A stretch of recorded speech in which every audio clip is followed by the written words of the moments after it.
am 9 years old. Thank you, sir, for giving me a chance to tell about Sports Day. Sports Day is a very important day for every child.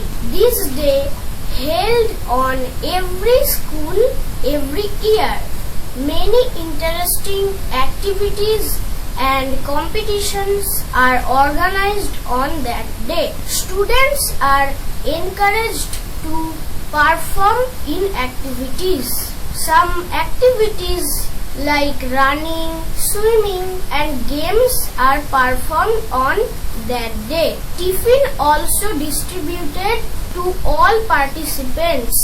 They distribute chocolates, sweets, cakes, biscuits and other things in their tiffin. The class monitors and some teachers manage these events peacefully. Prizes are awarded to the best performers.